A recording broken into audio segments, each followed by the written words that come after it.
આજે સમગ્ર ગુજરાત રાજ્યમાં સ્થાનિક સ્વરાજ્યની ચૂંટણીને લઈને મતદાન પ્રક્રિયા ચાલી રહી છે, ત્યારે ભાવનગર જિલ્લામાં પણ ચૂંટણીની આ મતદાન પ્રક્રિયા ખૂબ શાંતિપૂર્વક રીતે ચાલી રહી છે. કાયદો અને વ્યવસ્થાની પરિસ્થિતિ જળવાઈ રહે તે માટે પોલીસ અધિક્ષકના સુપરવિઝન હેઠળ સ્થાનિક પોલીસનો બંદોબસ્ત અને એક કંપની SRPનો બંદોબસ્ત સમગ્ર જિલ્લામાં ગોઠવવામાં આવ્યો છે. તે સાથે સંવેદનશીલ જે જગ્યાઓ છે એના ઉપર ફિક્સ પોઈન્ટ મૂકવામાં આવ્યા છે. સતત પેટ્રોલિંગ ચાલુ છે અને પોલીસની તમામ બાબતો ઉપર ખૂબ ચાંપતી નજર છે. તે સાથે ભાવનગર રેન્જના જે અન્ય બે જિલ્લા છે, બોટાદ અને અમરેલી જિલ્લા, એમાં પણ મતદાનની જે પ્રક્રિયા છે એ શાંતિપૂર્વક રીતે ચાલી રહી છે.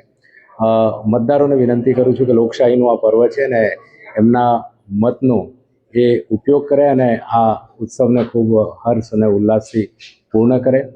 ત્રણેય ડિસ્ટ્રિક્ટની અંદર જો અત્યારની પરિસ્થિતિ જોઈએ તો ખૂબ શાંતિપૂર્વક રીતે મતદાન ચાલી રહ્યું છે. કોઈ પણ અપ્રિય ઘટનાના સમાચાર અત્યાર સુધી કોઈ પણ જિલ્લામાંથી મળ્યા નથી અને પોલીસ અધિક્ષકના સુપરવિઝન હેઠળ મેં કહ્યું એમ ભાવનગર જિલ્લામાં પણ સ્થાનિક પોલીસ અને બહારથી આવેલી પોલીસનો બંદોબસ્ત છે.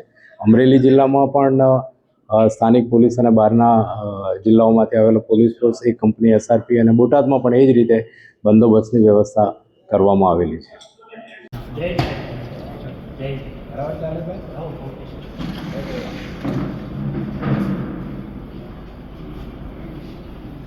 ઓકે છે.